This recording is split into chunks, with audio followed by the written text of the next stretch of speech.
CS. CS, first of all, I want to welcome you as my CS because we come from the same county, but professionally I'm happy. I'm declaring my interest, Mr. Speaker. The question I wanted to ask CS is that given the fact that you realize we are having a challenge on the housing problem within these institutions, has the ministry done an audit to find out, for example, how many hostels do all our TVETs need? And most probably, I'm sure CS, you know, even all our universities have no housing facilities or hostels. What is the most probable resolution or solution would you offer this country in terms of either systematically spread out over a period of time so that we can then solve the issue of the deficit of all our universities and technical vocational training institutes where our children, young children, have no places to stay. And I'm sure, like you had Honorable Boni Halwala state, that even when these young men and women are going for this training, these untoward issues of alcohol abuse and social dysfunction, if we had hostels which are managed properly and were observing the law, we would actually make our children are responsible and they worked hard. Thank you, Mr. Speaker. Senator Gataya. Senator Mofire. Thank you, Honorable Speaker. My question is written to the predecessor to the current minister came here, and I had the same question. There is this school called Kamutwado Primary School, which was allocated 20 million. 2 million was advanced. That was 2019-2020 financial year. And up to now, that school has not gotten the balance of 80 million. That is 2019-2020 financial year. The predecessor, Honorable Machogu, the CS Machogu, had promised to give them balance. I don't know whether in your archives you have that information, Honorable Waziri. There is also the Tharaka Technical College, which the community and the board would want it elevated to the National Polytechnic, because that is the only technical that serves quite a very huge population, the entire lower parts of Eastern Province and some part of Kambani and some parts of Maua. So the community and the board would request that technical be upgraded to the National Polytechnic to serve the intended purpose. Thank you, Honorable Speaker. Senator Bone. Mr. Speaker, thank you. CS, let's admit it. From your table here, the school needs 12.9 billion shillings in pending bills. And CS, you want to give them 145 million per month for 6 months. That is a total of 870 million shillings. In view of the paltry 207 million that they are able to generate on their own, let's admit it, the college is insolvent. Can you make an undertaking, Minister, because you can't do it now, that a few weeks or months from now, you will present to the public a comprehensive strategy of how you want to rid this problem of insolvency at the Technical University College. Having said that, allow me to make a passing remark, briefly, Speaker, that the government must do something so that you talk to parents that it is not a must that every child gets a university degree. The courses that were being offered by the Kenya Polytechnic that was converted were equally competitive in the job market. Thank you, Mr. Speaker. Honorable CS, you may now proceed to respond.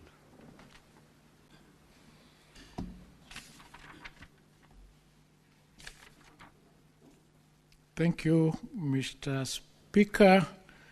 To Professor Kamar's question, how much space we have in the mid-level colleges. Mr. Speaker, we are spaces available to almost 1 million in TVETs. This is because of the structure of the programs that are offered. As I indicated, we have modularized those programs, and so students can come in and out. And remember, when TVETs were formed, they were supposed to absorb the students who are not going to universities. Now, in 2025, we had a total of 375,000 students in TVETs, when the student admission to universities was at 22%, and universities had almost 800,000 students. So the pyramid was inverted. We had more students in universities than in TVETs, when we should be having more students in TVETs than universities. So we started a program of increasing the enrollment of these students, and we targeted even above 1 million. When we started in January this year, we've raised the enrollment from 375,000 to almost 700,000 as we speak. And they are all in college, and we do admissions in January, we do admissions in May, we do admissions ongoing every quarter. So there is enough space to admit the students in our institutions, both TVET and VTCs, those ones who do not go to universities. And to Senator Boni Kalwale's recommendation, it is true that some of the courses, because even now universities have a TVET institution within them, so that we have students who go to a university, but they go to the TVET in the university, meaning that these are now courses that we can agree that we need to absorb our students into those universities. And that goes to answer the question of, we have a number of our students or young people between the age of 18 and 35 who are neither in formal school or in formal employment. So they are the ones that are out here, which the TVETs is supposed to absorb and remove them from the streets, so that we can skill them to be able to play a role in the economy, so that we have plumbers, we have electricians, we have engineers, they can progress, and there are many other IT programs that we are offering in that space. So it is important that all of us start working. In fact, the issue of enrollment to TVETs is being spearheaded in conjunction with Ngao, because we are using an all-of-government approach, and we're ensuring that these people, when they go to barazas, they tell the parents what is important or how useful the courses that would be in those institutions are covered. Apart from that, we have a lot of equipment in those institutions of TVET. So learning on hands-on learning is that much more effective. And recently we passed a policy called dual training policy, where our students would be taught in institutions for 50% of the time, and the other 50% they go to industry. And we are signing collaboration agreements with industry in various places, of the people doing textile, people doing any other industry, so that we can have our children, when they are learning, to learn hands-on. So there's something that we are doing in this space to ensure that we reduce the number of our students who are not skilled. Senator Eddie's question, is there a specific remedy to deal with? Yes, what happened is, for example, in Moi, if you recall, there were students who are doing medicine, and they had been in that institution for 9 years, for courses that were taking 6 years. So they had lost 3 years in that university. So when the strike came and we came up with a package to resolve the issues of Moi, we also came up with a package to resolve that problem of those medical students, which related to training in the referral hospitals. And we came up with a program where they expanded the program from Moi Referral Hospital to Iten, so that you can be able to do many more students. And because of that, we were able to graduate those students in March this year. The first students graduated in November last year, 28th of November last year, but the medical students and other batch that had remained behind graduated in March this year. So when we come up with a program to ensure that the strike is resolved, we also work towards coming up with a program on how the students who have suffered are going to meet their lecture time so that they can graduate. And what we have come up with is to just agree as Kenyans that we need to resolve the problems early. One of the problems we discovered is that most academic strikes arise out of their CBAs. Now, we found that CBAs are negotiated at the end of their lifespan. Now, when you negotiate a CBA at the end of its lifespan, it means you've not budgeted for it, there's no predictability, you are not aware of what was required, and we've insisted that going forward, the CBAs should be negotiated at the beginning of their lifespan so that we know this is the amount of money we'll need to afford. That way, we can budget for it or plan for it. I'm glad to note that the CBA for 2025, 2029, they are already negotiating it as we speak so that we can factor it into our next budgets to ensure that the teachers know or the lecturers know what they require. So that is how we are trying to resolve this space, and it is a multi-pronged approach. We have to deal with it because the students who are in these universities are our students. If we don't do something about them, then they suffer. As we indicated, almost 23 of our universities were technically insolvent. If we carried through the insolvency and said these ones are dead, let them go, would be having a number of our students not having spaces to go. So we had to make a decision, a hard decision on what we do so that we keep these universities floating, as well as ensure that our students have, they can be able to get their education and graduate. On the question of the interest on the 145 million, what we are doing is negotiate with the institutions. For example, payee is remitted to KRA. So when you don't remit, there is penalty and there is interest. So what we are doing is negotiate with them that let's pay the principal and the interest and penalties is removed, and we have a payment plan that runs several years to be able to bring it up to standard. That's what we are doing with the issue of interest and penalties. The challenges in housing, the ministry has not undertaken an audit of all the universities on the housing that they require, but each university has undertaken their own assessment of the percentage of the universities of the student hostels that they require. And I'm glad to report that because universities are independent institutions under their charter, some of them have done very well. For example, Maseno has done an assessment of how many student hostels they have, and they keep building these hostels every year, including having the capacity to go into the market and getting loan facilities to build the facilities as they continue clearing the loan, and they are doing that. In the cooperative university where we were the other day, and I'm happy to note that recently we were able to enthrone the youngest chancellor in the country, a 36-year-old young man who is working for an international bank. And so these are some of the changes that we are doing to ensure that we get support from various partners. And in that institution, they already signed an agreement, a partnership, an MOU, to have an investor build 7,000 units of their 10,000 students that they have. So each individual university is working towards ensuring that they resolve the housing problem. But also we are working with the Ministry of Housing under the housing levy to ensure that they can assist us in building the hostels, and we've signed quite a number of agreements with them, and some of the construction of the units have begun. Senator Mofa's issue is specific to some school.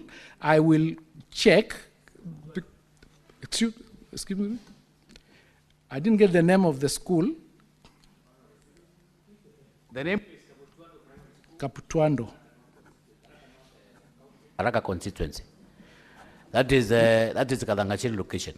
Let me undertake to counter-check that information. I have my Director General here, he's taken the notes, and will specifically respond to you. But as you know, in the last 2 years, there has not been any infrastructural funds in the budget. So we were not able to do any support to any institutions on the infrastructure portion. But this year, we put in a portion of infrastructure, and I'm hoping that we'll cover a good number of the requests and the requisitions that are in place. That, of course, would go to any other that is pending, and we are working on that, including presidential directives that are normally given.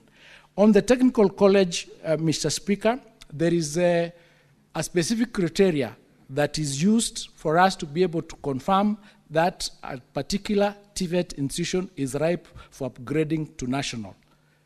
So once the requisition is made, there is a team that visits the institution and comes up with the report. And based on that report, a CAB memo is then prepared. Then we proceed and ensure that it's upgraded. Once you meet the criteria, that includes land space, it includes the number of students that you have and other, then we'll be able to resolve that. So our team can pay a visit once the request is made, and once we confirm, we'll be able to sort that out and see whether it meets the requirements.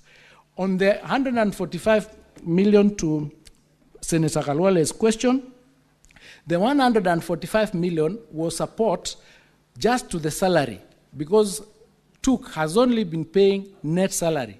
So we decided, let's give them a grant of 145 million for 6 months, January to June, so that those 6 months, the staff can be paid their gross salary. The 12.9 billion debt we have put a strategic plan in it, and it is stipulated on table number 3 on how we are going to clear it. What we did is we spread that out over the years so that for each portion, for each area, for example, contractors and general creditors, the pending bills are 360 million. So for the year 2025-26, they would be paid 17 million. Then the next payment to them would have been the year 2028-29. So we spread it out. We spread the whole of 12.9 billion over a longer period so that the government can be giving money in each budget year, financial year, so that by 2031, it is cleared as we sort out these other issues that are there. So we have a plan to ensure that we do not allow any of our universities to go down. We have done this for TUK. We've also done it for Moi. It's the same thing. Moi goes all the way to 2028. And that is how we are resolving this particular problem. But over and above that, we are also resolving governance issues, which we discovered is one of the biggest threats to our universities, and also issues relating to them, the universities, not doing enough in research and their niche, so that they can be able to generate more in their A, so that we are able to support our budget in those institutions. Thank you. I submit, Mr. Speaker. We'll now proceed to question number 060 by the Honorable Senator George Mbugua. Thank you, Mr. Speaker. And I rise to ask question number 60. Part A. Could the Cabinet Secretary provide data on the enrollment of children with hearing impairment in pre-primary and in grades 1, 2, and 3 of rural primary across special schools, integrated special units, and regular mainstream schools from 2022 to date? And B, could the Cabinet Secretary provide an overview of the government's policy on integration of learners with hearing impairment in pre-primary and rural primary education, including details on the measures in place to ensure that the learners receive adequate support and consideration in the mainstream education setting? And C, what is the Ministry's position on the placement of these learners in pre-primary and lower primary boarding schools? And could the Cabinet Secretary outline any specific guidelines or recommendations from the Ministry addressing the matter? And lastly, what provisions and resources does the government provide to support the education of these learners in pre-primary and lower primary without necessitating their placement in boarding schools? And could the Cabinet Secretary also state the actions being taken to assure parents that boarding schools are not the only viable option for these learners? Thank you, Mr. Speaker. Honorable CS, you may now proceed to respond. Mr. Speaker, to part A of that question, the enrollment of learners with hearing impairment in grades 1, 2, and 3 of lower primary across special schools, integrated special units, and regular mainstream schools from 2022 to date is as follows.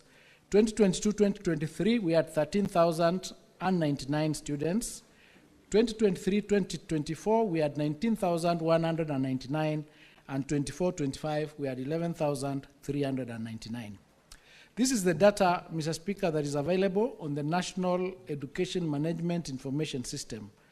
On data on learners in pre-primary institutions, we are now working with the Council of Governors to collect data on learners in pre-primary institutions which are under the county governments.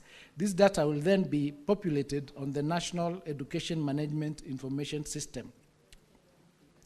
The main policy, Mr. Speaker, that's question number 2, on special needs education in Kenya is in the sector policy for learners and trainees with disability 2018. This policy document provides a key provision of the Constitution under Article 53(1)(b) of the Constitution that provides that every child has a right to free and compulsory basic education. Article 54(1)(b) of the Constitution says that a person with any disability is entitled to access educational institutions and facilities for persons with disabilities that are integrated into society to the extent compatible with the interests of that person. The essence of the policy, Mr. Speaker, is that learners with disabilities, including those with hearing impairment, are only integrated in regular schools if there is adequate support and an accessible environment that will enable their learning. The ministry provides top-up capitation to learners in special needs education institutions. At the primary school level, Mr. Speaker, the approval rate of capitation is 1,420 per learner per year. Learners with special needs, however, receive a top-up of 2,300 per learner per year. Those in boarding schools are allocated 11,000 per learner per year to subsidize for boarding costs. At the secondary school level, Mr. Speaker, the approval rate of capitation is 22,244 per learner, with a top-up of 35,730 per learner for schools with special needs.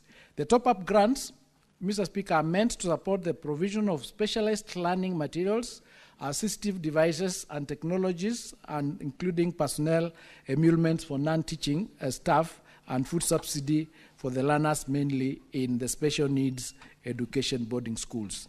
The ministry also implements both age-based and stage-based curriculum to support learners with special needs. Age-based curriculum applies to learners who proceed to the next level depending on their age. Those with severe disabilities proceed to the stage-based curriculum.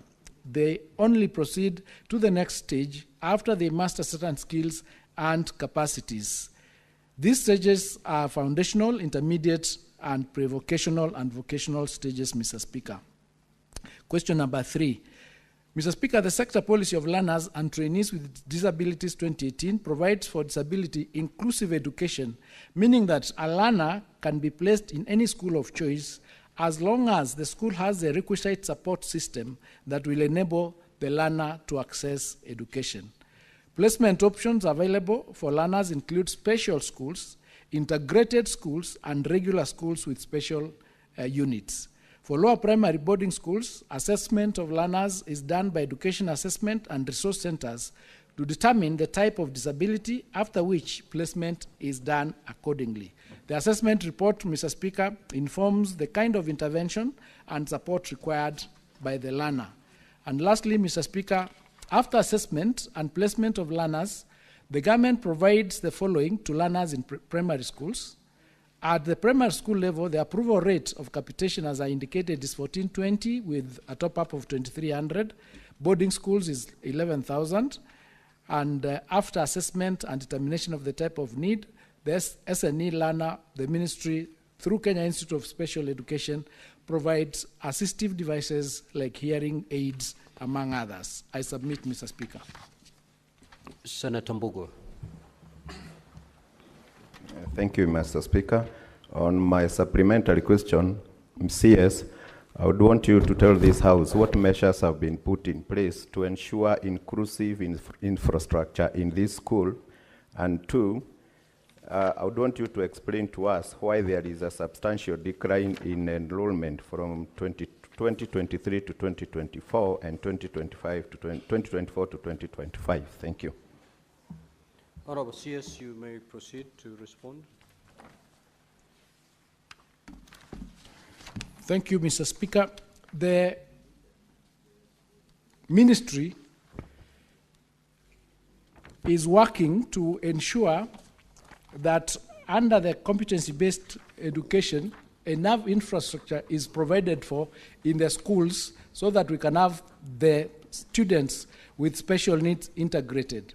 Up to this time, Mr. Speaker, the students would go to the schools that had the facilities to support them, depending on the severity of the disability. Where the disability was in such a manner that they could not be supported in particular institutions, then they went to the special schools that are provided.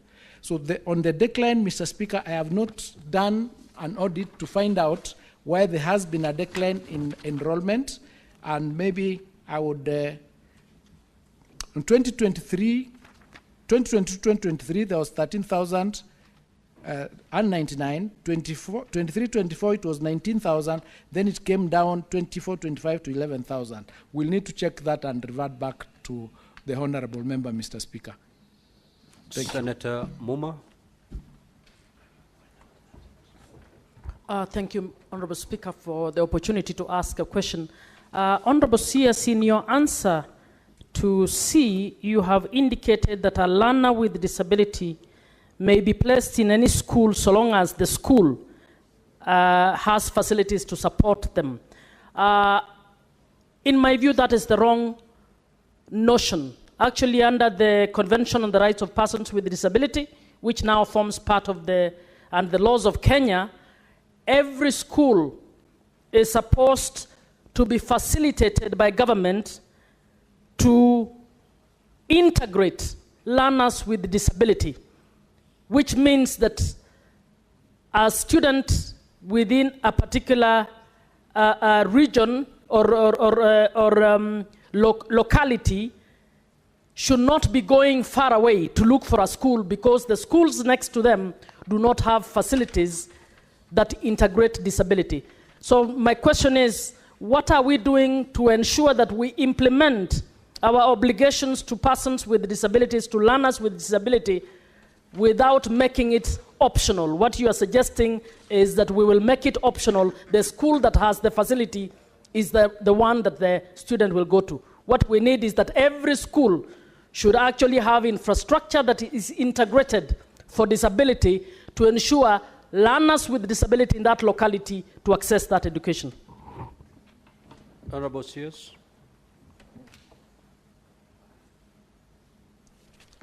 Thank you, Mr. Speaker. To that question, I'm in agreement that we need to have our facilities sufficiently having the infrastructure to integrate all our students. And I can say that in view of the new act, the Disabilities Act that is likely to come into, is actually being assented to tomorrow. These are some of the issues that it has been tackled in that act, and therefore now it's going to become mandatory or obligatory that each institution, depending on the budgetary allocation that would get, would have those facilities integrated, and as indicated, depending on the severity of the disability, then we'll ensure that all our students in that section, the special needs sector, are taken care of just like we are taking care of each and every other child in Kenya. Thank you. We now move to question number 061. Honorable Senator Joyce Correa.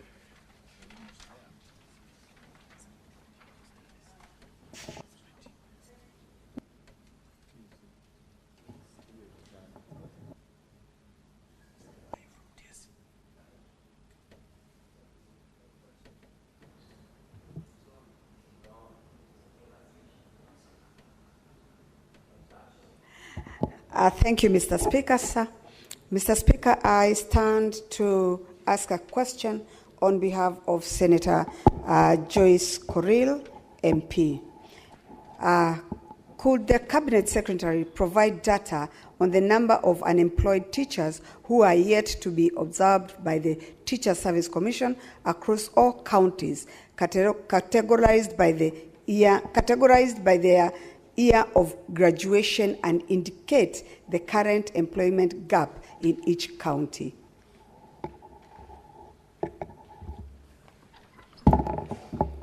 Sorry, Mr. Speaker, sir.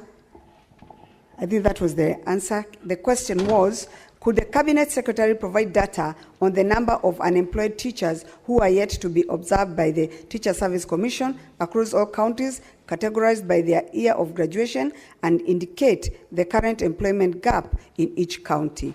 B, what measures has the ministry put in place to address TSC's low absorption rate of teachers, particularly those who have remained jobless since 2010? C, could the Cabinet Secretary outline any collaborative efforts between the Ministry of Education and TSC to ensure teachers' employment across all regions, particularly addressing disparities where some counties have higher numbers of unemployed teachers, and to promote fairness and equity in recruitment?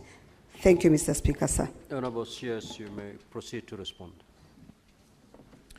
Thank you, Mr. Speaker. To part A of that question, Mr. Speaker, under Article 237, Sub-Article 2A of the Constitution of Kenya, grants the Teacher Service Commission the mandate to register teachers who meet the qualifications for registration under the TSC Act.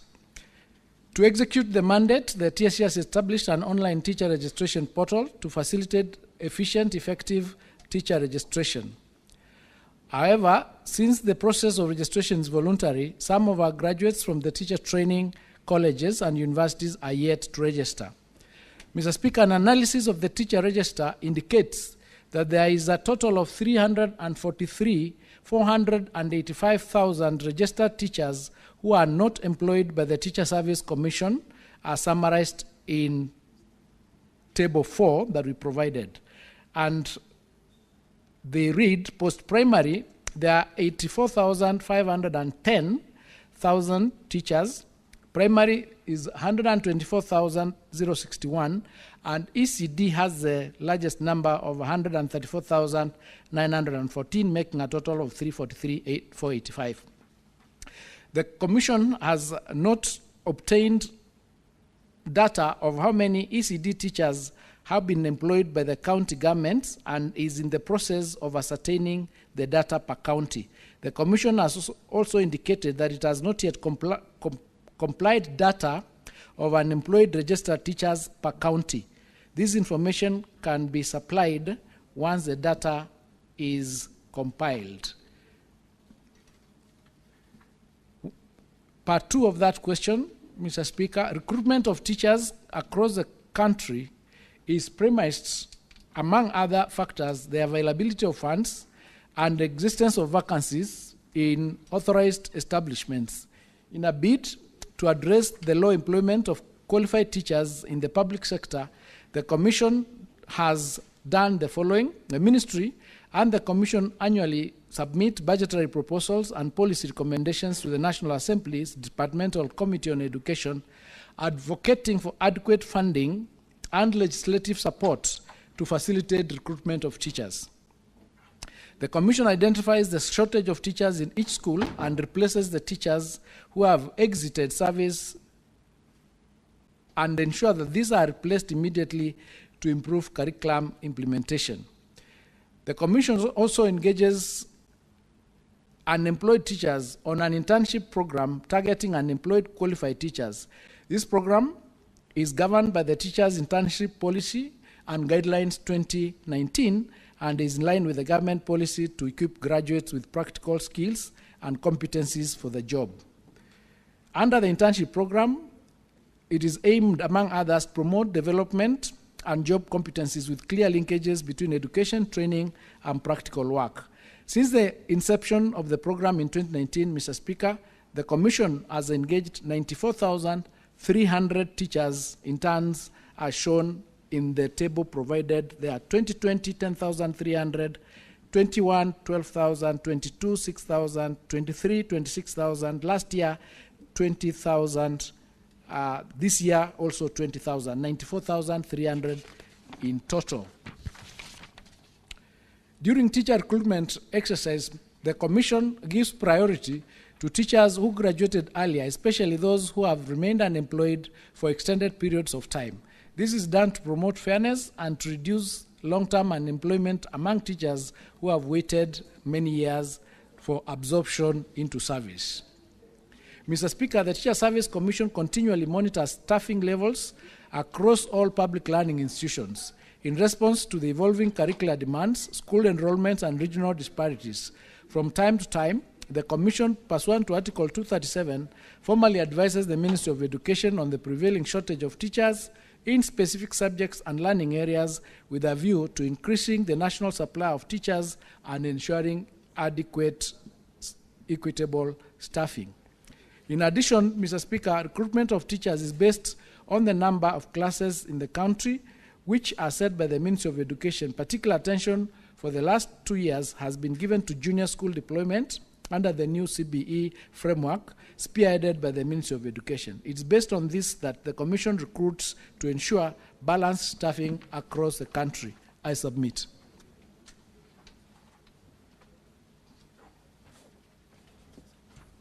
Senator Montent, do you have any supplementary question? Yes, thank you, Mr. Speaker, sir. Mr. Speaker, I would want to ask the CS whether he is making any efforts to sensitize and address these graduates to register, since we continue to witness a lot of complaints after every recruitment, as I can cite the just finalized recruitment a few months ago. No, CS. Thank you, Mr. Speaker. The graduates are encouraged to register, and as we have indicated, there are already over 343,000 registered qualified teachers in the register who are not yet employed. And so the employment, as I've indicated by TSC, under the TSC policy is to ensure that those who are employed are those who graduated earlier. So that is the rationalization that we deal with the TSC to ensure that they comply with that, so that we don't have teachers who graduated like 2010 or before who are not yet in employment. Thank you. Senator Fatuma Duro, do you have a supplementary question? Mr. Speaker, I had a problem with my gadget when the question on vocation was asked. Can you allow me to ask a question? Yes, proceed. Okay, thank you. First, Karibu Waziri. Sorry also for bashing your colleagues in front of you. I have 2 technical colleges in Isiolo County, one in Merti and another one in Garbatula. The one in Garbatula is not operational up to now, almost 10 years down the line. And the one in Merti is actually operational, but it lacks equipment. So my question is, what are you planning to do about it? And number 3, Mr. Speaker, I just wanted to ask if you also supervise vocational training colleges, because I see like counties don't have capacity. And I have one in Isiolo town where actually the standard is very low. So do you actually do capacity building on the same? I thank you. Let us get to move for Senator Kadango Paul Kalungo. Thank you very much, Mr. Speaker, for the opportunity to ask my question. And my question is based on, Mr. Speaker, if you wish to move mountains tomorrow, you must start by lifting stones today. My question is, can the CS provide a projection of teachers' demand over the next 5 years, Mr. Speaker? Because, Mr. Speaker, that projection is needed for Parliament also to plan, also for the Ministry to plan, in regards to the population of the students, the infrastructure, and all that pertains to giving quality education to the students. So can he give the projection for the next 5 years? Thank you very much, Mr. Speaker. Okay, Senator Margaret Jepkoech Kamar. Thank you, Mr. Speaker. CS, you have mentioned that the TSC prioritizes the old graduates. I'm just wondering whether there's a way of mopping the old, all of them. Because although you are saying they prioritize, it's the fact that they are given 10 points, 5 points, or 2 points, depending on the year of graduation. It's the highest.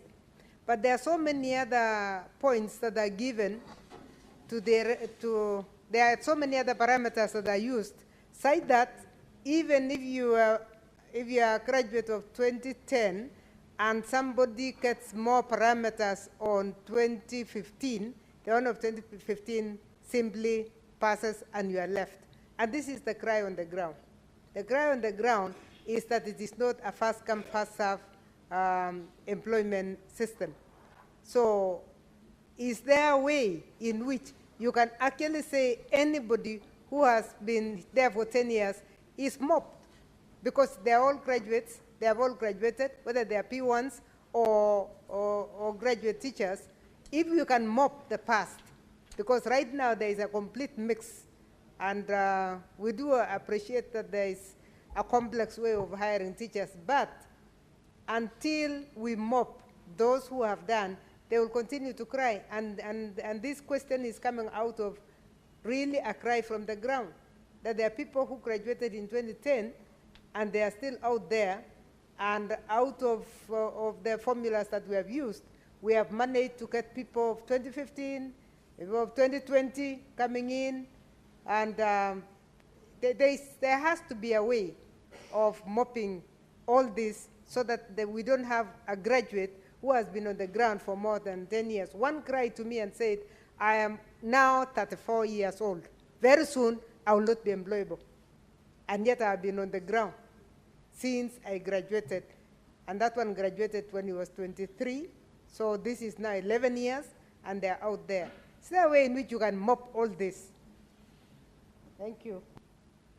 CS answered those 3 questions. Thank you, Mr. Speaker. On the question of the technical college in Isiolo and Garbatru, as I indicated, we have many students who need to join these colleges, so it is the ministry's priority to ensure that these colleges that are already done are completed and students admitted to them, because we need them, because we have more students in that subsector.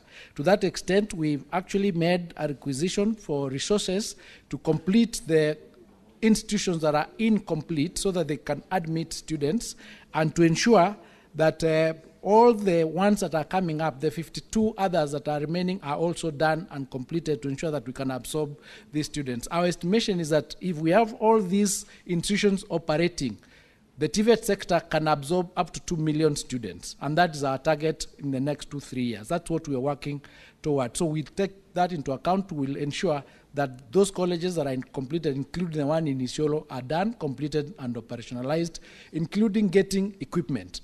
For example, in terms of equipment, if you go to government ministries, any government ministry, you'll find a lot of vehicles, obsolete equipment that is thrown all over, that is normally sold for nothing. We've done a paper to allow us, as the TVET sector, to be allowed to take all those vehicles and spread them, and other equipment in hospitals that are obsolete, to spread them across our institutions so that they can be used for learning.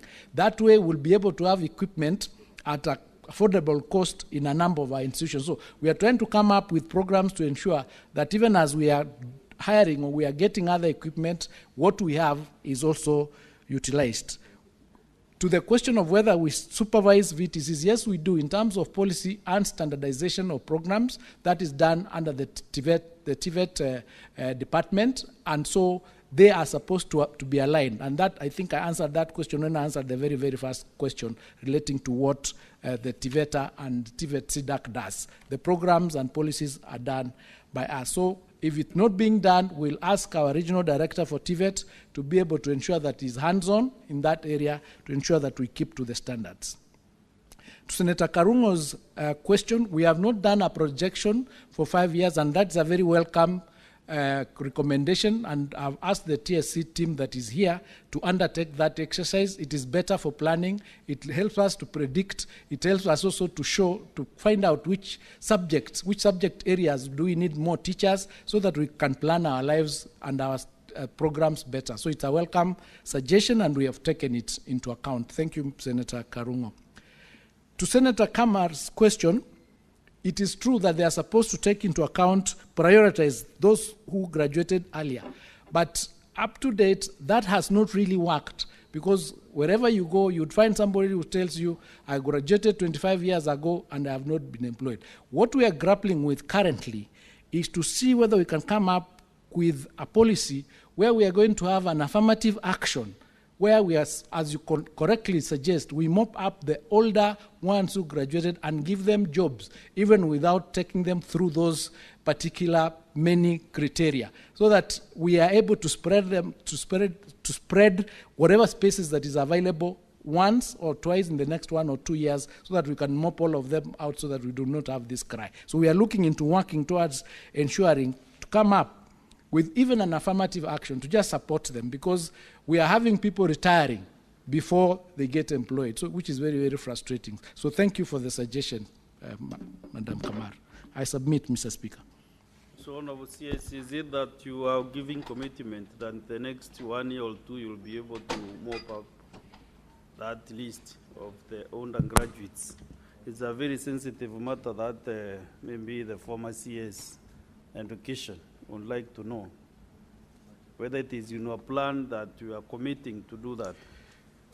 Yes, it is, Mr. Speaker, and if you note from the question was clear that we needed to have provided the number of teachers who are not employed from each county and their year of graduation. We didn't get that, and we have asked that TSC undertakes that exercise and gives us that information, because we were only given a general provision. Once we have that number, once we know this is the number that graduated 10 years ago, this is the number that graduated 15 years ago, it would be easy to make a decision on how to deal with that, that issue. That affirmative action, I'm committing to it, because there's no point to roll out graduates and not have a plan on how to support them. Thank you. Very well. Can we go to the next question? Senator Cheluyot, Majority Leader, do you have a supplementary question? Then we go to the, but I can't see Senator Muma. Yeah?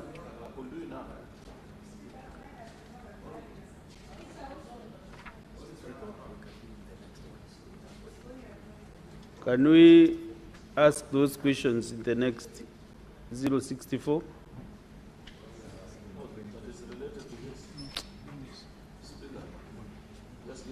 Okay, Senator. Thank you, Speaker, for accommodating me, because I realized question 64 may not really be that related to what I wanted to ask, because the minister was still speaking on this issue of TSC. I felt this would be the appropriate time. So I want to appreciate this opportunity. I welcome you, Minister, for the chance to interact with the representatives of the people. I have a specific question with regards to TSC. It's something that probably you could answer now or grant an opportunity to send in the feedback later, given that it's a bit, it will require some data. I know, Mr. Speaker, that TSC has an absorption program spanning different years in different regions. And you know, part of the hallmarks of the broad-based government, Mr. Speaker, is to equalize the country and make every Kenyan feel part and parcel.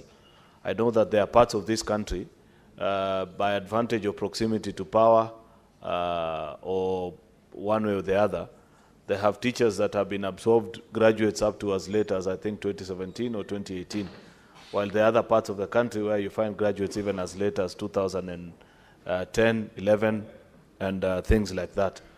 Can the minister provide this data from TSC with a breakdown of all the 47 counties, Mr. Speaker, on what is the year of graduation that TSC now is implementing across those counties, and the reason for the disparity, where you find in certain regions very recent graduates are being granted the opportunity, while in other parts of the country, Mr. Speaker, there are graduates who are almost nearing retirement age while yet to get an opportunity to serve. I thank you, Mr. Speaker.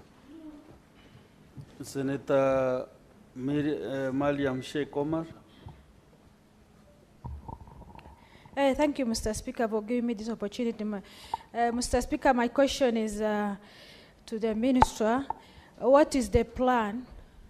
Is there a plan the ministry has to integrate Madarasa system to the current system we have? And is there institutions that can train the madrasa system? And if, how many teachers has been trained for madrasa system? Thank you. Senator Betty Montet. Thank you, Mr. Speaker, for giving me this chance. Mine is, Mr. Cabinet Secretary, you've told us, Honorable Cabinet Secretary, you've told us that you've enrolled about 700 students to TVET and TVC centers across the country. I would wish if you could give us or even provide that data of the numbers county by county. We are doing an inquiry currently and we are finding it so difficult to get to know the numbers from each county. So if you could provide that data, we'll appreciate. Thank you. I submit. Senator Catherine Muma. Thank you, Honorable Speaker, for the opportunity. CS, my question follows the conversation you had this morning. You had a conversation about CS Treasury and a complaint about the distribution of resources in his to counties. Would you kindly submit to this to the Senate a list of the distribution of the recent employment by county? Honorable Speaker, and I think this is something we need to ask everyone, so we stop pointing fingers tribally in one county or the other. We need to start holding ministries accountable on how they are equitably distributing opportunities in this country. So if we can have a list of the employment of teachers in the last 2 years and how they have been distributed by county. Thank you very much. Honorable Senators, I hope you are not expecting those statistics right away, but maybe the CS can give commitments on when to provide them. Honorable CS.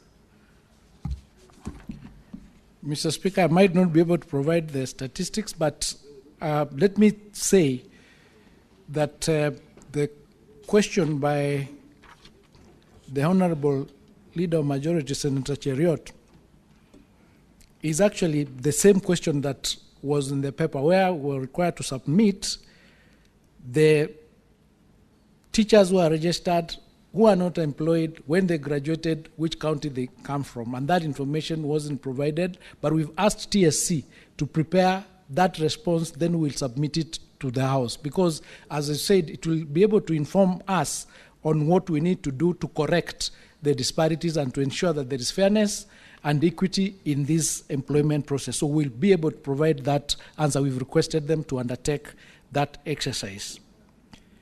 On the question of madrasa, Section 95 of the Basic Education Act provides for integration of madrasa into the main school system. And let me confirm that NACONEC is finalizing a study on how to undertake this exercise, and once it is completed, we will be able to submit. The data relating to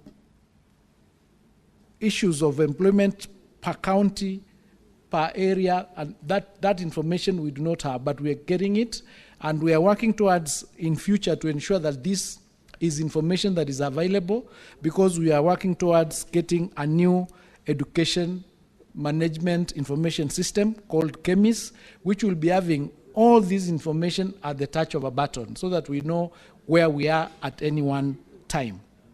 That will also deal with the issue of distribution of resources relating to how many teachers we've employed in the last 2 years. Let me submit and state that that information will be provided, and we'll send it through the Education Committee for the purposes of information to the Senate. Thank you. I submit. Yes, can you give maybe the time frame that we might be able to get that information? How long will it take to get this information? 2 weeks. Are you sure? Mr. Speaker, in about 2 weeks, though, as you are aware, there is a transition taking place at TSC, so we'll try and see that that is done within the next 2 weeks. Honorable Senators, let's now go to the next question, question 064, to be asked by Senator Boni Karware. Doctor, you do one thing at a time. If you're in the Senate, you just be cautious and you listen to the chair. Thank you, Mr. Speaker. Mr. Speaker. You cannot serve your constituents from the chamber. So go directly and ask your question. Mr. Speaker, they are very watchful these days. You know, I represent a county where over 60% are the youth and where literacy levels is 91%, Mr. Speaker. Therefore, they follow us real time. But thanks for accommodating me. Mr. Speaker, Mr. Speaker, can you allow me to just throw in a little question on a very important issue that you had raised before I asked this question, the one that I just ended. Yes. Minister, please help us. We are under a lot of pressure as political leaders from our youth, for good reason. Just a few days ago, a minister is reported to have conned the youth for employment abroad. And now, the trouble we are under at the moment, Minister, help us, is that we hear leaders are selling forms for employment to these young people to be employed as teachers. If you have that kind of information, please make a public statement so that you protect all these senators who I know none of them has sold any letter because they don't even have them. Mr. Speaker, my question is as follows, my substantive one, is that when will the government review the remuneration of primary school teachers to reflect their now expanded responsibilities under the competency-based curriculum and or competency-based education, which now include overseeing pre-primary, primary, and junior secondary schools? And two, could the Cabinet Secretary also state whether workload assessment and job evaluation have been done to inform such a review? And if so, could you please provide details of the same? Yes, Mr. CS. Thank you, Mr. Speaker. We will, as a ministry, endeavor to work with you to ensure that such issues like selling of forms, which is a criminal activity, is actually dealt with and sorted out, because we need to be doing things right, and we need to just take the responsibility for doing right things.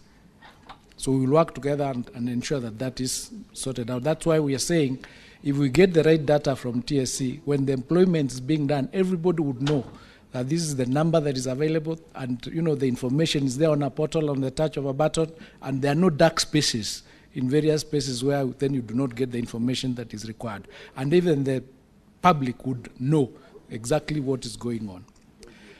So to your question, Mr. Speaker, the Commission signed the 2021-2025 collective bargaining agreement with the teachers' unions in the public sector. The CBA stipulates the terms of service of the teachers in the public sector, including the remuneration of head teachers in our primary schools. The 2021-2025 CBA, which will terminate on 30th of June 2025. To this end, the Commission has commenced negotiations for the 2025-2029 CBA in line with the Salaries and Remuneration Commission guidelines. Accordingly, in line with Article 234B of the Constitution, the Commission has submitted proposal to CRC, together with the request to conduct job evaluation in the public teaching sector, noting the new learning areas under CBC in order for it to inform the kind of remuneration that the teachers should get with this added responsibility. Mr. Speaker, to the second part of the question, the Commission and SRC are planning to conduct a comprehensive job evaluation in the financial year 25-26 for the entire teaching service to ascertain the work of every job in the teaching service. The need for job evaluation has been informed by the change in the job content, the input and output factors, as well as the new jobs introduced by the competency-based education. The same will be done in a collaborative manner, and all the stakeholders will be involved as required by law. I submit, Mr. Speaker. Senator Boni, Dr. Boni Karwale. Mr. Speaker, that is a straightforward answer, and I thank the Minister. But please, in your review, do consider bringing into consideration the new things introduced, including deductions for housing, increased deductions for SHA. It's not nice in communities like mine, where we've got a huge population of teachers, to see young people earning a salary, Mr. Minister, of 3,000 shillings after all deductions are done. We are treating our workers very badly, and they take care of our children. Thank you, Mr. Speaker. Let's get supplementary questions from Senator Joe Nyutu and then Gloria Orwoba. Thank you, Mr. Speaker. And my question is related to the question by the Senator for Kakamega to the CS. That because now under junior secondary or junior school as it's referred, that Mr. Speaker, the content there, the syllabus is basically high school syllabus. And so the teachers teaching in junior secondary, and I'm aware that they are qualified as they are secondary school teachers. But do we have we done enough assessment? Have we sent enough teachers to handle different subjects because of subject specialization, Mr. CS? Exactly what is the position in our junior secondary schools as far as handling subjects is concerned? Thank you, Mr. Speaker. Senator Gloria. Thank you, Mr. Speaker. I have a supplementary question. Congratulations, Waziri, for the work that you're doing in that ministry. I am privileged to know that you are working silently but serving Kenyans. My supplementary question is that you have mentioned that there's going to be, you have started conversations in terms of the 2025-2029 CBA. And I was wondering, is there consideration for learning and development for these teachers in terms of, I know you are negotiating the payments, the salaries and things like that, but we have had concerns where some teachers would like to be facilitated to improve on their skills, to improve on their education or something like that. Is that going to be considered when you're having those conversations? Also, in terms of the job evaluations, we recently saw that we had issues in terms of bringing outsiders to teach drama festival, and now there's even conversations on sports. When you're doing the job evaluations, some of the feedback that we got as leaders is that the teachers who are talented or who are skilled in terms of sports or creative arts, they don't get remunerated. So therefore they say, we are not going to do an additional task that is going to be outsourced anyway. So in these job evaluations, can there be considerations such that those teachers who are actually within the creative arts can actually be considered and treated in a manner where their skill, their art or sports or whatever can be appreciated and incentivized? That way, we can then say that we have qualified teachers who can train drama. Because as it stands now, we are getting drama teachers from the creative arts outside, because most of the teachers don't have that skill, and the ones who have the skill are not compensated for it. So that is my additional question. Thank you.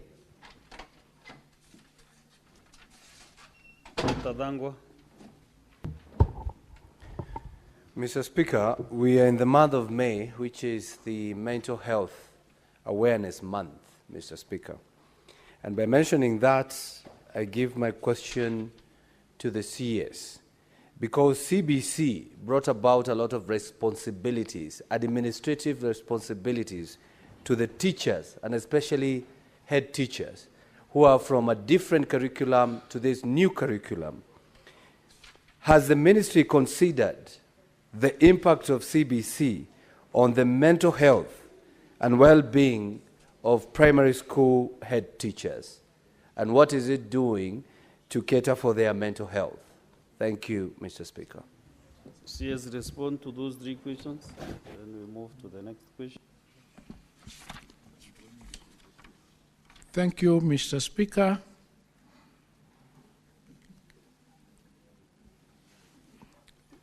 To Senator Newto's question, yes, an assessment was done to the content for the teachers who are handling junior school. And to that extent, a number of teachers have so far been retooled.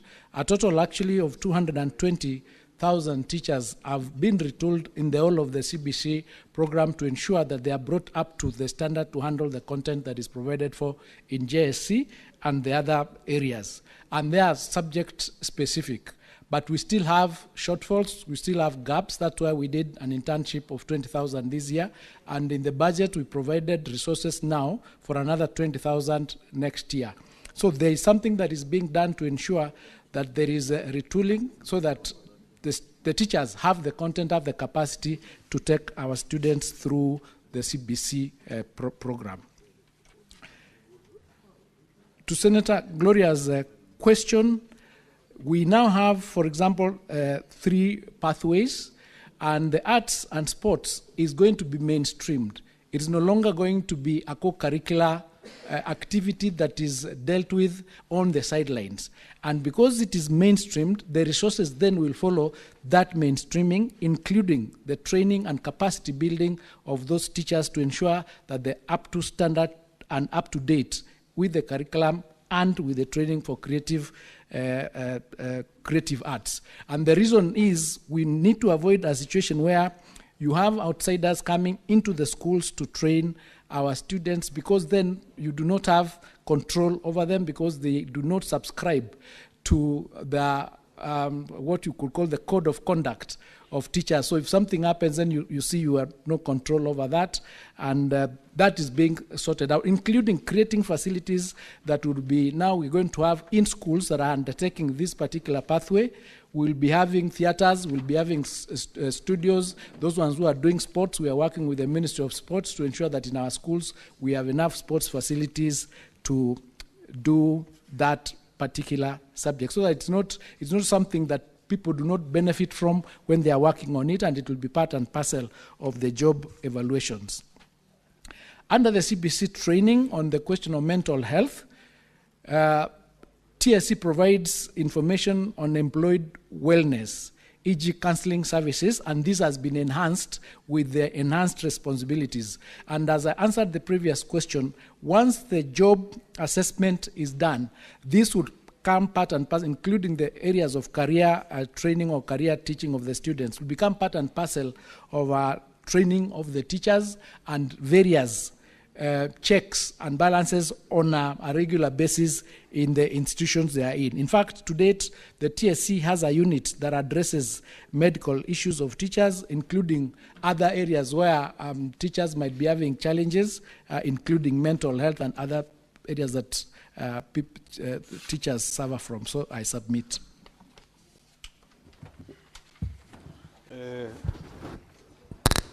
I will have this communication to make Honorable Senator Mbeti.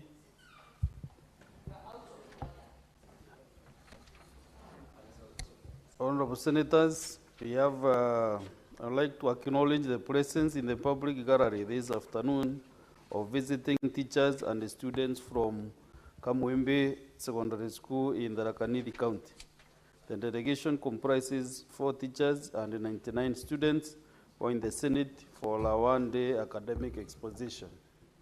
Honorable Senators, in our issue of tradition of receiving and welcoming visitors to Parliament, I extend a warm welcome to them, and on behalf of the Senate and on my own behalf, wish them a fruitful visit. Thank you. Senator Mofaya, within 1 minute, welcome the school. I can't escape the...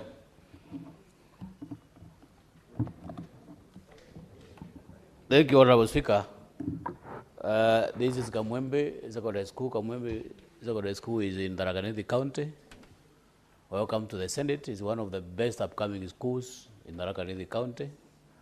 Kamwembe, you are lucky you have come to the Senate when we are engaging our CSs on the matters of accountability. You have captured quite a number of engagements from the senators. This is where we registrate. You have been able to interact with the likes of Bone Alwale. Bone Alwale has been around for quite some time. He is one of the senior registrars in this country. You have also interacted with Kinadangwa, Karongwa Dangwa. Karongwa is a broadcaster who is also a broadcaster and a register now. So, and so many other senators around. You have also seen the former governor of Western Gishu, Senator Madago. And so many other senators around. We have also seen the new chair education, Senator Betty Montet. I think, Honorable Speaker, I would request you to allow Senator Montet to stand up maybe for Kamwembe Secondary School to recognize her. Please, Senator Montet, can you remain upstanding? So, Honorable Speaker, Kamwembe, most welcome. And once you are done with this session, of course, your senator will be able to interact with you and have a photo session. Thank you. Thank you, Honorable Speaker. Senator Boni Karwale, what is it? Mr. Speaker, it is not all the time and every time that children come here and find when the minister is here. Mr. Speaker, with due respect, understanding order number 1, could you request the minister to go and speak to the children behind the tent, and especially the fact that Mwembe School does not have a school bus? Mr. Speaker, if you could say something about that school bus. They have come with a matatu. Did you say Mwembe or Mwembe? You know, Boni Karwale, the senator for Tharaka-Nithi County is Senator Mofaya. You are out of order to arrange. Those allegations you are making out of order. Yes, Senator Mofaya. You know, sometimes you don't have to blow your own trumpet. And now that Senator Arwala has just come to my head, I'm honestly requesting the CS to engage the school, and I'm very sure there are very many challenges. It's just a rare opportunity. Now that the CS, the school has been able to visit the Senate when the CS is around. So with the very big respect, Honorable CS, please, once you are done with this session, engage the school, and I'm very sure they are going to table quite a number of concerns that are affecting the school, including the school bus and so many other things, the infrastructure in the school. So I think I agree with Senator Lwala that now that the school is lucky, the CS is around, please engage the students. I think we'll get... Senator Mofaya. Thank you, Honorable Speaker. Senator Mofaya, Boni Karwale, Senator Boni is not the chair to give instructions to the CS. Therefore, that matter stands as it is. The next question is by the Senator for Makwiny County, Senator Daniel Manzo, MBS MP. So I don't know whether there is any other senator who has been given written instructions. Honorable Speaker, I have instructions to ask the question on behalf of Senator Manzo, who had to leave. He was actually here, but had to leave to go to court on an emergency. Thank you, Honorable CS. And the questions for Senator for Makwiny are as follows. Question A, what measures are in place to ensure equitable access to free and quality education for children in marginalized and other underserved areas?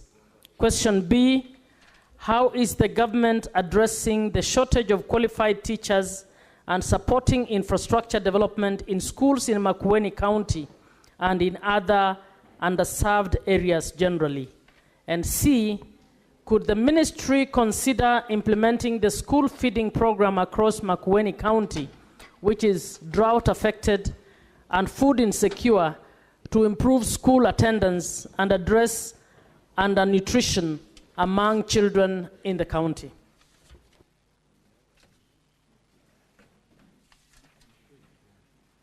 Honorable CS.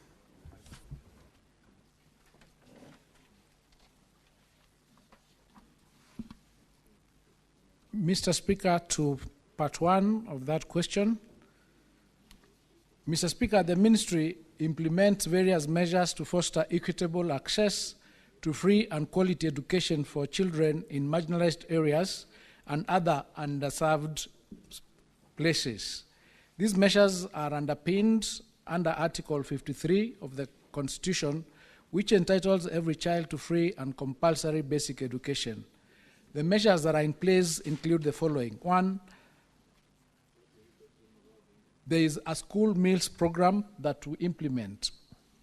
This is a key government initiative designed to enhance access to and the retention of students in basic education, particularly among children in marginalized areas, arid and semi-arid, and food insecure areas.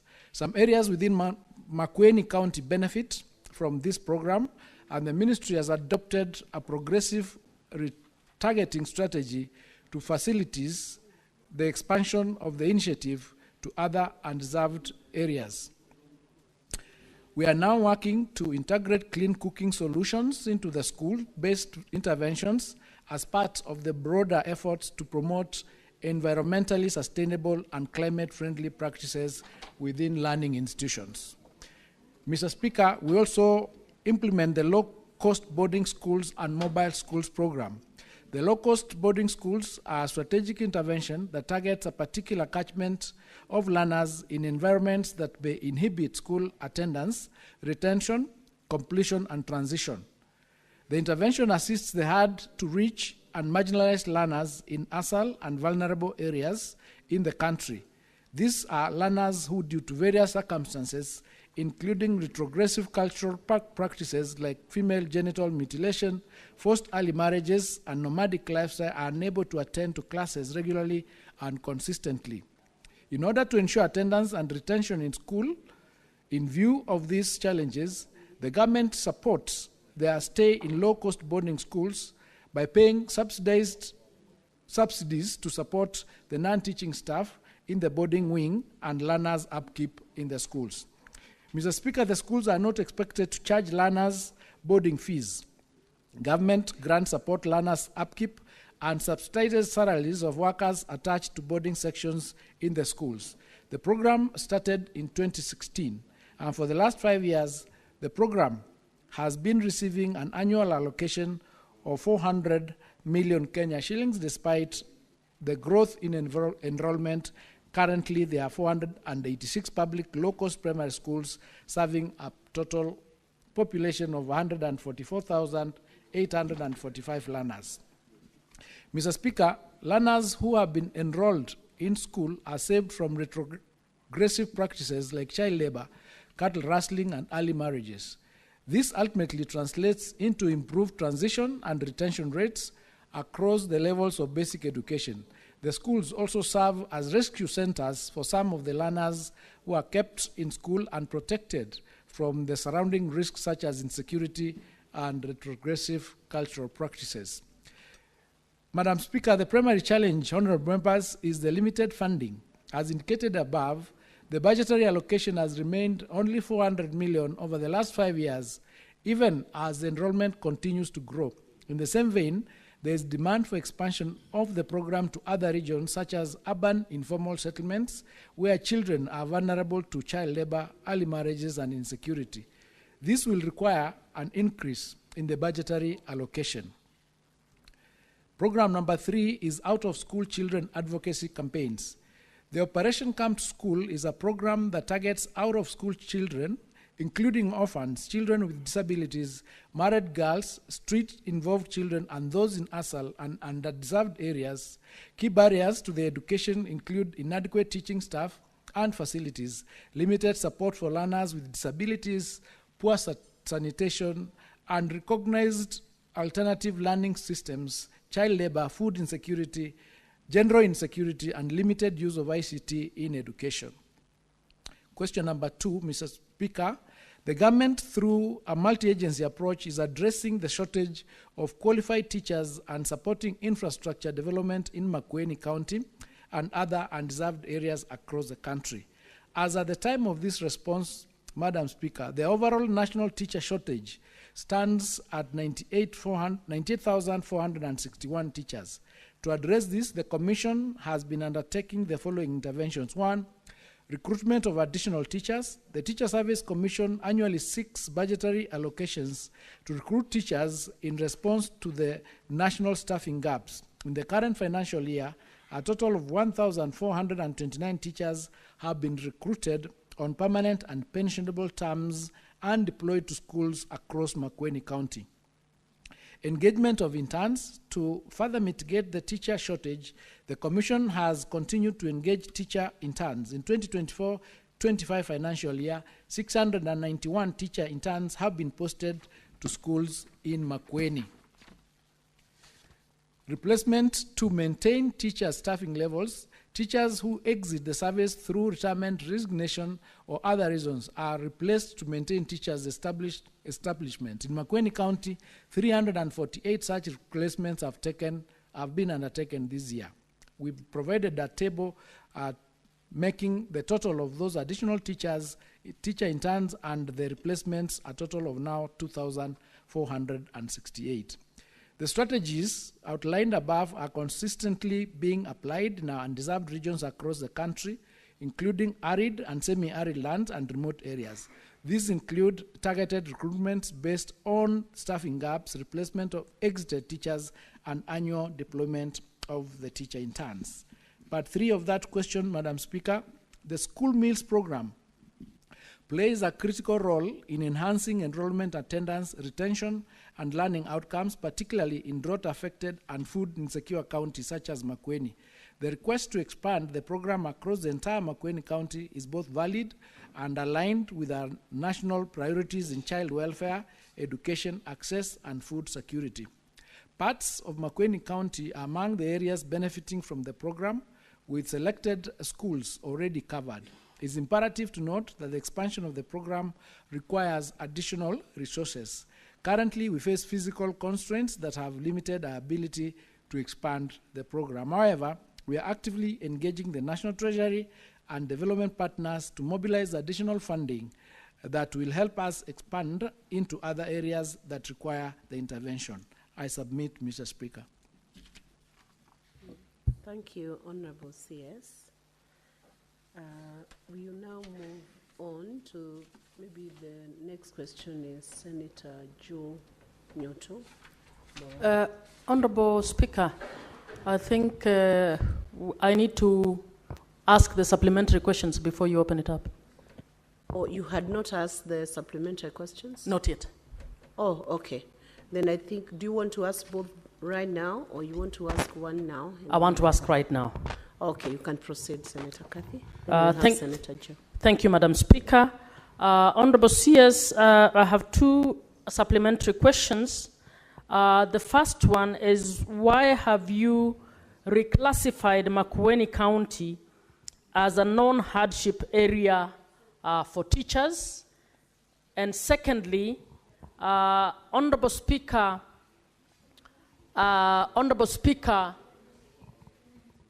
in Nairobi County, the most vulnerable are situated in the informal settlement. How many schools has the Ministry of Health built with public funds? How many public schools have been built in the informal settlements in Nairobi, Mathare, Mukuru, Kibera, and the others to support the highest population of vulnerable people within Nairobi County? Okay, thank you, Senator Kathy. I think you were holding fort for Senator Manzo, who is now in the House, but now the questions have been asked. Anyway, let's proceed with the Minister responding to that. And before, Minister, you respond to that, CS, maybe we ask Senator Joe Nyoto's question, and then you can tackle both.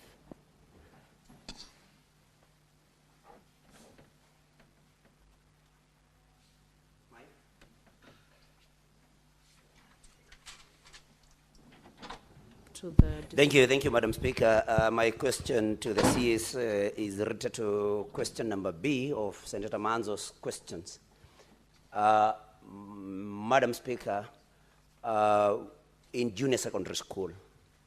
That is the particular level where students will actually pick their competencies. And you know, we have STEM, arts, and we also have social sciences, Madam Speaker. And what I'm referring to is that for students to be able to identify their competencies, especially those that may want to pursue STEM at senior school, then they need laboratories, Madam Speaker. And we have very few schools, especially public schools, junior secondary schools, that have laboratories.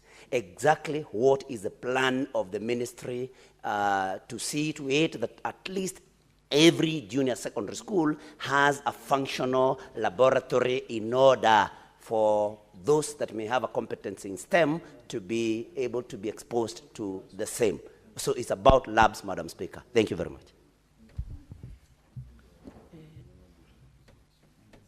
CS, you can proceed to respond to those. Okay, Senator Manzo. You can proceed to ask the question. Just first, I'm grateful to what Catherine Buma did. I was actually here, and a member's son was arrested, and I've just managed to get him out on bond. So the most important part of this question was that makwiny has now been declared a non-hardship area. Yet we know it's a hardship area, and the teachers there are in outcry. What's the ministry doing about that? And could the minister give the justification for such a decision? Yet we know very well Makwiny County is a seriously hardship area. I thank you, Madam Speaker. Okay. Then finally, Majority Leader, you have a question also? Madam Speaker, a totally unrelated question, but you know, citizens are following what you're doing here. And somebody has just sent one of the people who employed me, which is my constituents, has sent me a text and said, please, I work as a police officer. While they paid the teachers who are involved in the marking of national examinations, the police officers who provide the guarding services, you know, the containers that carry the exams, up to date, 5 months after the exams were released, they are still waiting for their pay. So he said, please bring it to the attention of the minister so that those officers can be paid. I thank you.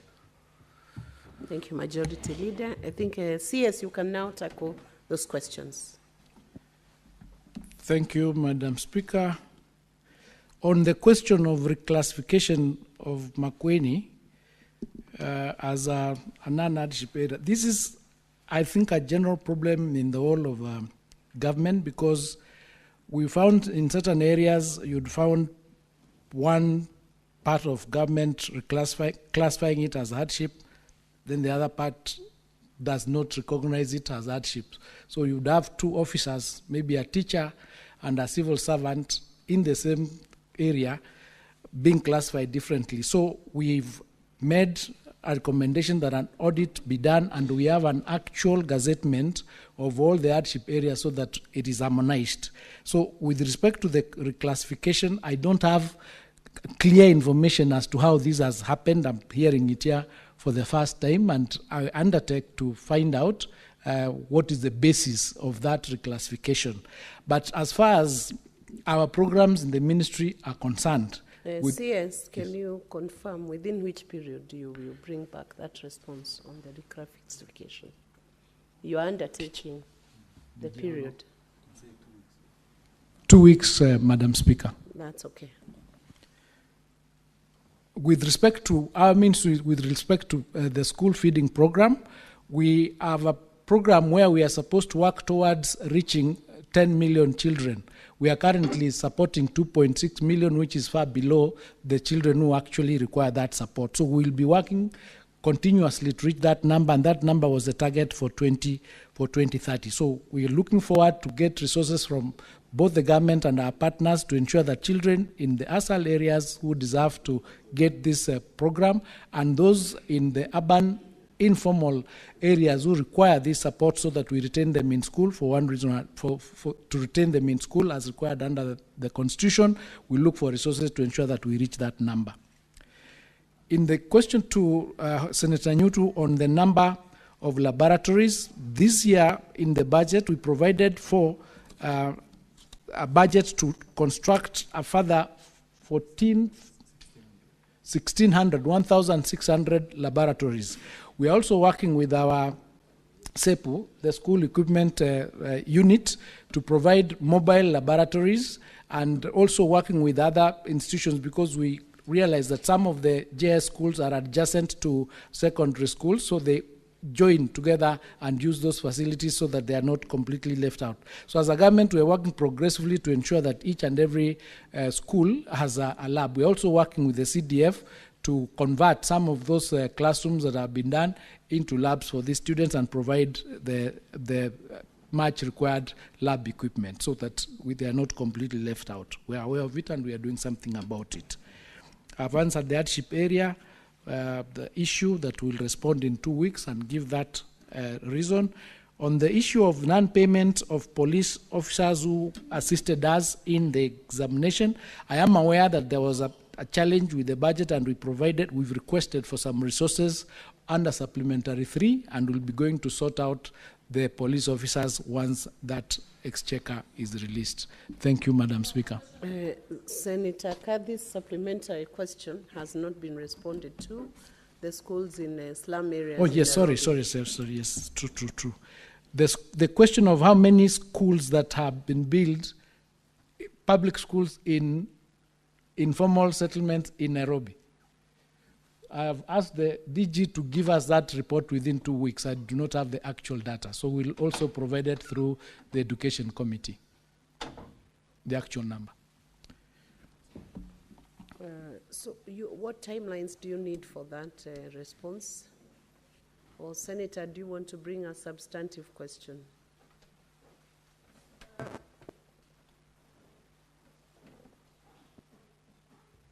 Honorable Speaker, I think, I believe that is information they should be able to provide in a week. This is a question I asked earlier, Honorable Speaker, just for your information, as a question, but the ministry never responded to it. So I asked the ministry and the County of Nairobi. County of Nairobi responded on what they're doing. The ministry never responded. That was in the last session. So I believe it's information which is about the fact of what you have done. It doesn't need 2 weeks. It can actually be done in 1 week.